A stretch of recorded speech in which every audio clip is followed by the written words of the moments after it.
গতকাল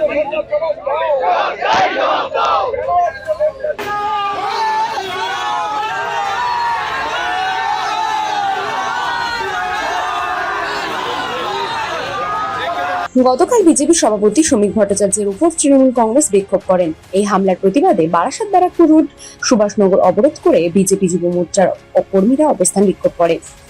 গতকাল হাওড়ার দাসপুরে বিজেপি নরেন্দ্র কাপ ফুটবল টুর্নামেন্টের আয়োজন করে। এই টুর্নামেন্ট উদ্বোধন করতে উপস্থিত হয়েছিলেন রাজ্য বিজেপি সভাপতি শ্রমিক ভট্টাচার্য, কিন্তু এই টুর্নামেন্ট উদ্বোধন করতে গিয়েই তাকে তৃণমূল কংগ্রেসের বিক্ষোভের সম্মুখীন হতে হয়।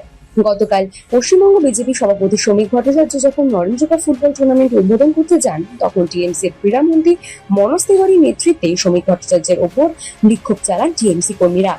তারা রীতিমতো শ্রমিক ভট্টাচার্যের গাড়িকে ঘিরে জয় বাংলা বলে বিক্ষোভ দেখায়। ফলে পুলিশের সাথে তাদের ধস্তাধস্তি শুরু হয়। এই ঘটনার প্রতিবাদে বারাসাত ব্যারাকপুরের বিজেপি যুব মোর্চার কর্মীরা টায়ার জ্বালিয়ে বিক্ষোভ করে। এর ফলে বারাসাত ব্যারাকপুর রোডে কিছুক্ষণের জন্য যান চলাচল বন্ধ থাকে।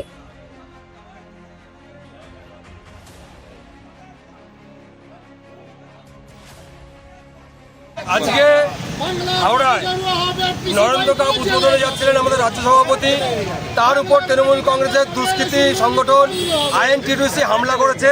তার প্রতিবাদে আজকে আমাদের এই অবস্থান বিক্ষোভ।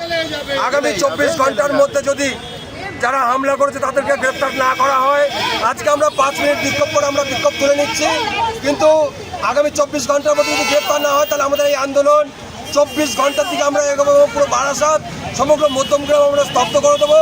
সাধারণ মানুষের কথা মাথায় রেখে আমরা আমাদের অবস্থান বিক্ষোভ আমরা তুলে নিচ্ছি। 24 ঘন্টা পুলিশ প্রশাসনকে টাইম দিলাম, 24 ঘন্টা তৃণমূলকে টাইম দিলাম। যদি দোষীরা গ্রেপ্তার না হয় তাহলে আমরা বৃহত্তর আন্দোলনে যাবো। Bureau report, Bengal journals.